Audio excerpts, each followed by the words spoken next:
All right, guys, here we go. Here is our Max Effort Monday, full training session. So first thing we have today, we have 18-inch box squats with the Mars bar. So I've been using the safety bar squat a lot. Can't really use a straight bar with my shoulder right now since I have to have surgery in a couple weeks. So we decided to change it up just because I've been using so much safety bar. And plus, Chasen's in town. He doesn't really get access to a Mars bar very often. So we're doing a max effort box squat close stance with the Mars bar. So with this Mars bar, if you've never used one, think of it like a low bar, safety bar type squat where it feels totally different than a normal safety bar. A normal safety bar feels like a front squat, kind of very quad dominant, but even more so really pulling you forward to get that upper back strong with the safety bar. Where the Mars bar feels like it's very weird feeling. It feels like a low bar. So if you've never load bar before, you should definitely try the Mars bar out because it's a totally different animal, especially if you don't have the mobility to put the bar low on your back. That's why he invented it, because his mobility was so shit and so beat up from lifting heavy his whole life. That's why I created this bar. So that's why we're using it today. Change up the stimulus a little bit, get a little more posterior chain action, even though we are doing a close stance squat, which is very quad dominant. And here we go. We're just warming up. Cody and Chasen, doing triples and doubles to warm up. Me, I just do singles. If you can't just warm up with a rep or two, or just a single, then I don't know what you're doing, because you're working all the way up to a max. You should be warm by the time you get rolling, especially down here in Alabama when it's, 70, 80 degrees in December. It's pretty warm with no fans on. So here's a 315 for Cody. Pretty easy for him. And we really didn't use any equipment except till we got to our last real single. I put a belt on.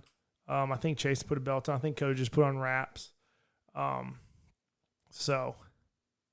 remember, with these max effort lifts, or these max effort Mondays, as we call them, you are maxing out, but it's not a real max out. It's max effort. There's a difference between max effort and maxing out. I want you guys to remember that. Maxing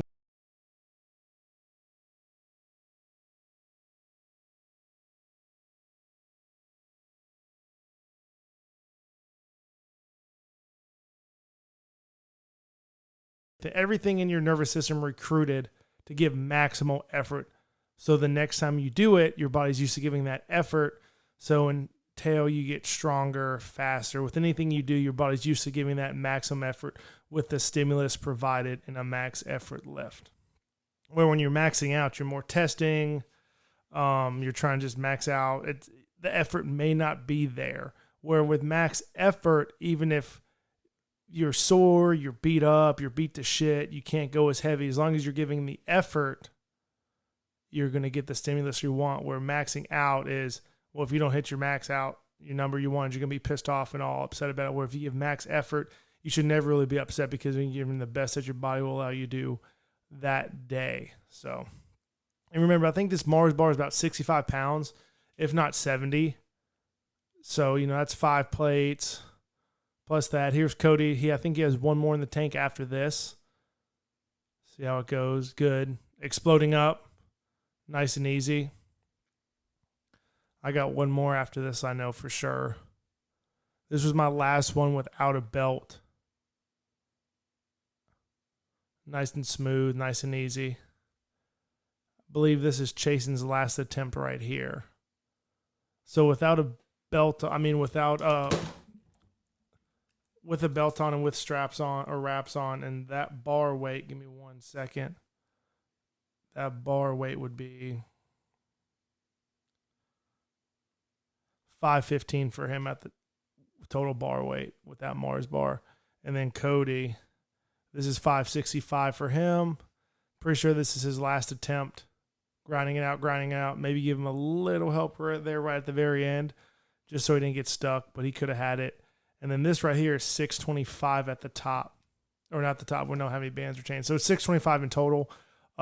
This was a grind. It was super freaking heavy. Haven't really been able to go as heavy or anything as I want with my shoulder over the past couple months. So just getting used to lifting heavy again before I get surgery, get that labrum taken care of, and get those cysts taken out of my shoulder. It's been pretty rough the past year and a half. Once I finally figured out my shoulder was tore up, but here we go. I'll talk about that in a second. But here we go. Here is our secondary work today. Get our lower back nice and strong. We already had the Mars bar pulled out, so we decided to do pin good mornings with it, with a band pulling us forward, so we can go down fast and then explode up. So with that band pulling you forward, you really have to be in good form, control that eccentric. Even though you're going down fast, you can't have shitty form or you will fall straight forward. The bar will pull you forward and you'll step forward, and that'll take away from the lift. And we're supersetting this with seated safety bar good mornings, which are a pain. If you've never done a seated good morning before, it's a lot harder, way more stretch than just a regular standing good morning. And once again, we're using the safety bars and Mars bar because of my shoulder issues that I have right now. So last year, my shoulders started coming up pretty bad. So about my birthday was July 29th. I was doing some really crazy weights going into that. This is last year, so this has been 2019. I cleaned 460 something, whatever 208 is. So hold on one second. Let me see what that is.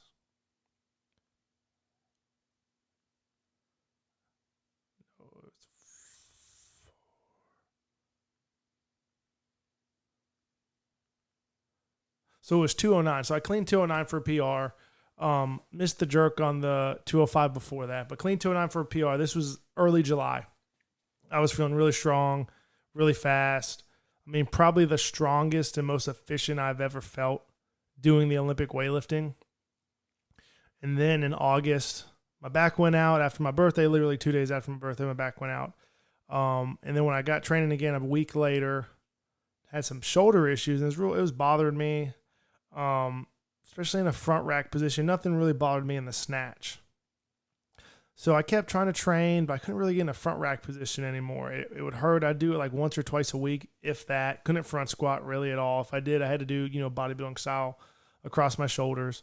And this went on for a couple months, and then like jerking was out of the question too. I mean, I could go behind the neck, but I mean, that's not the same pattern or stimulus as, a normal jerk from the front. Even though you're going up, the pattern's a little bit different. You don't have to worry about the bar looping or anything like that. So then I trained all through December, whatever, and then we had Nationals, American Open. I had a real shitty training just because I couldn't really clean heavy, do anything that I wanted to.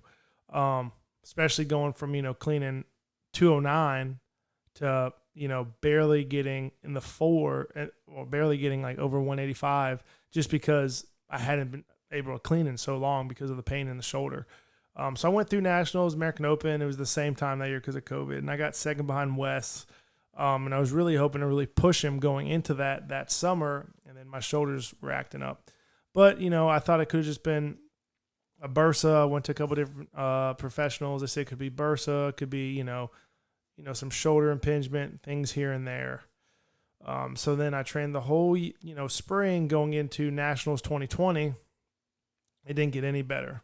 Didn't get any better at all. My snatches still didn't bother my snatches, and my snatches continued to increase.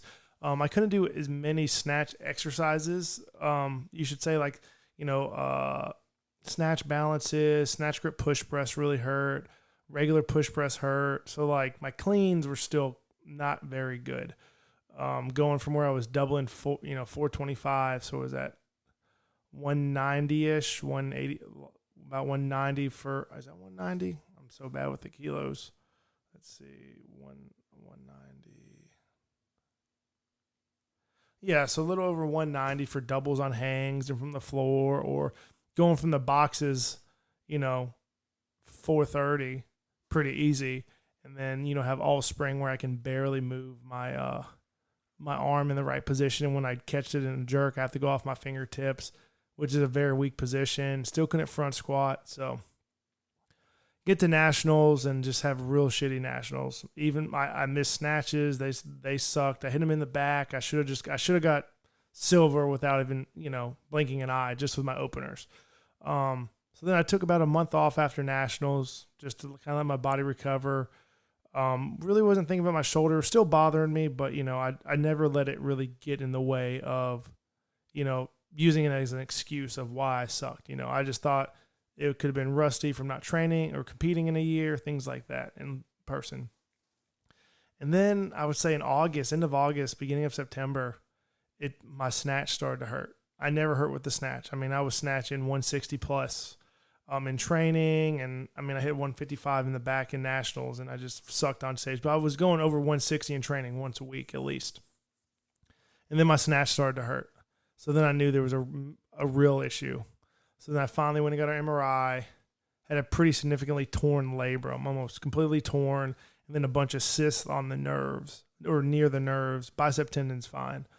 But looking back, I think that the cysts are what's really causing the issue in the shoulder, because I got some shots in them that didn't really help.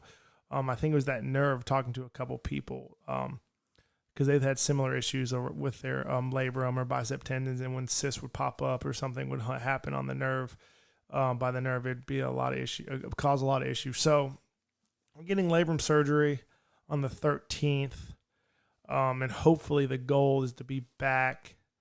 I'd like to be back by nationals in July, but you never know. It all depends about how I can recover and how hard I push it. But I just want to be able to train pain-free again, be able to front squat again with a full grip, catch it clean without hurting, being able to jerk again. I couldn't even push press. And when my push press gets weak, then I know I'm weak just overall. I was push pressing damn near 400 pounds, and then now push pressing 185 hurts. So we'll see what happens when I get this surgery. But here's just the finish of our Max Effort Monday. Some real heavy sled pulls. We did 6 sets of 60 yards, forwards, backwards. Tried to increase the weight every single set if we could. I think my second set, I increased it, but my third set I didn't. Then I slowly increased it 4th, 5th, and 6th. But those heavy-ass sled pulls are a pain in the ass, especially after a workout, after you do all that. All those hamstring curls, GHDs, the squats, the good mornings, all that. You can see Cody and Jason, they're dying right now, and so was I. I just didn't have the camera on me right here. I finished a little bit before them. But, it was a good day, good to have training partners in here. Usually I train by myself, so it was great to have a great Max Effort Monday with those guys, especially Chasen in town and Cody being able to train with us. All right, guys, so that's the end of the video. For some reason, the speaker wasn't on the camera. So remember, what we did today, we had Max Effort Monday. Max Effort squats, bunch of good mornings for our lower back, bunch of hamstring work. Then we finished off with the sled pulls. Remember, like, subscribe, share, stay safe.